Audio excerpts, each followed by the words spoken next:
Ahead of Trump's return to the White House in the next 2 weeks, a fierce debate around the prize H-1B visa broke out in the United States, which saw Trump and Tesla chief Elon Musk head-to-head with the far-right populist Make America Great Again, or MAGA supporters, a crucial voter base for President-elect. Now, in one of its final moves, the Biden administration unveiled several changes to the H-1B visa program, hoping to streamline the application process and curb abuses within the system. These reforms are likely to benefit Indian techies in the long run. On January 17, the reforms will take effect and present significant advantages for these techies. Let's try and understand how this is going to impact. What are the changes? How is it going to impact specifically in Indian context? Soundarya Balasubramanian is joining us at this moment. She's author, Unshackled San Francisco. We'll also, in fact, go across in a short while from now to Alison Kranz, immigration attorney in Boston. Soundarya, thank you for joining us. Let me begin by asking you, what are these, fundamentally, what are the changes that have taken place and what is the impact that they are going to have on Indian students, those who are hoping that they'll be able to secure a job there, and of course, Indian techies? Thanks so much for having me. So the final rule, which was published a few weeks ago, has a lot of changes. It's several hundred pages long, but I'm going to talk about maybe a few key changes that affect students first.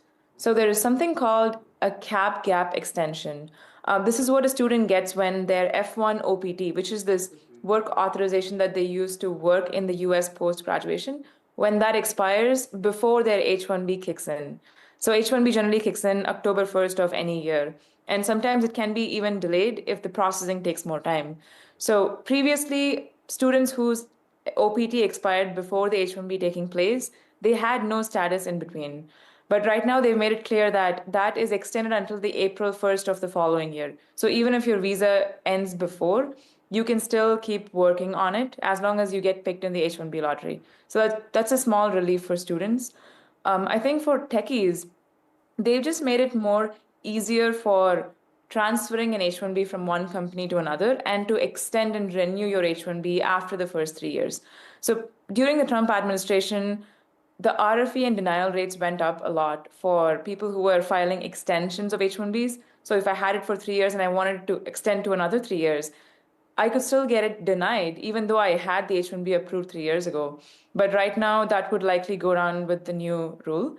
And the third important change is for founders. This is for anyone who wants to start a company and get an H-1B through that company to work for themselves for that idea that they have. Right now, they made it clear that you can own more than 50% equity and still file an H-1B through that company. Okay. So, you explained how the changes come in, but this is happening at a time when there is fierce debate around H-1B, which is going on largely on the immigration as far as the United States of America is concerned, specifically the far right or Donald Trump supporters. There has been a lot of hate that has been generated online against Indians, those who want to come to the United States and work.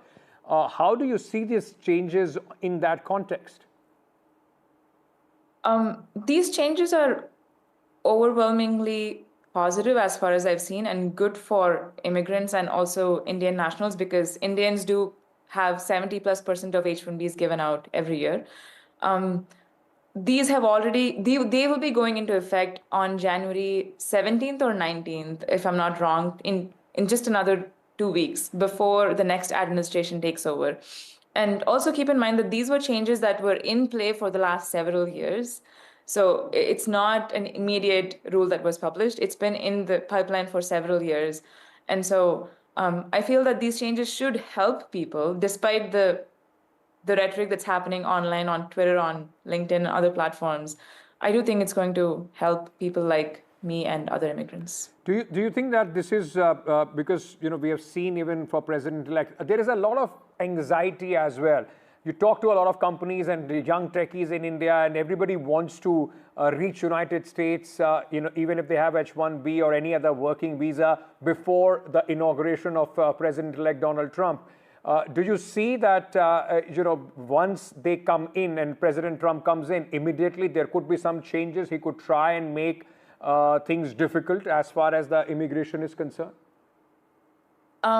Well, I think we're just going to have to wait and see. But what I can say is the president does have power to launch executive orders, just as the president has the power to take away an executive order. So, yes, a lot of people are concerned that President Trump would take away things that were there in the last 4 years, such as the H-4 EAD, which is work authorization for spouses of H-1B holders, through which they get to work.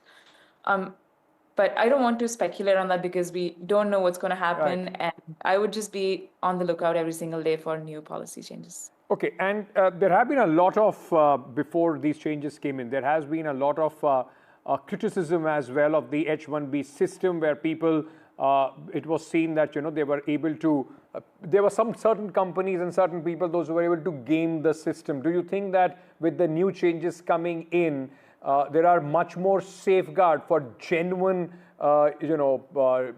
genuine skill to come into United States?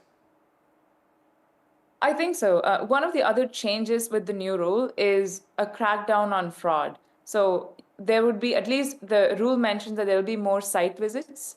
There will be lower fraudulent filings by IT consultants who try to game the system, as you said. And they'll be checking that the job offer being presented in the application is actually legitimate and not just a fake offer that someone is using to get somebody a visa. So I do think that would go down. It did go down a lot last year itself. Compared to 2023, last year we saw less than almost half the number of filings as the previous year. So I expect that to hopefully go down. Right. Let me conclude this discussion by asking you, what will your advice be to somebody who is hoping to make it to United States? Should they wait, let these changes come into effect, then apply? What would be your advice to them would be?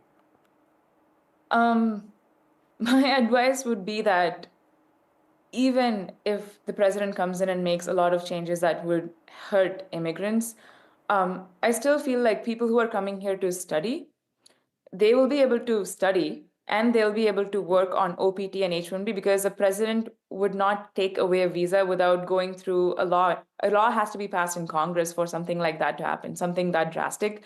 And I highly doubt that the president would take away any of the existing student or work visas. So I would just focus on coming to the US and keeping track of policy as and when they happen and using legitimate sources for that, as opposed to just social media, because social media can be misleading. If you don't mind, how long have you been in the United States? And have you seen any change with Donald Trump coming in vis-a-vis the way vis-a-vis the way people are, or immigrants from India, from other places, are being looked at? Interestingly, I came when President Trump became, the 45th or some. When he was elected the president the last time, I had entered the US just then in 2017. So I thought there would be a lot of changes that would affect me personally as a student. But honestly, it didn't, because for the 2 years that I was studying in the US, there was no direct impact to what was happening. I'm not diminishing the impact that other people had. For example, people who were spouses of H-1B holders, they were scared that their work authorization would be taken away. Tons of people got higher denial rates on their applications and RFEs. But personally, as a student, I didn't face any issue in the first 2 years. And then I got my H-1B picked in 2019.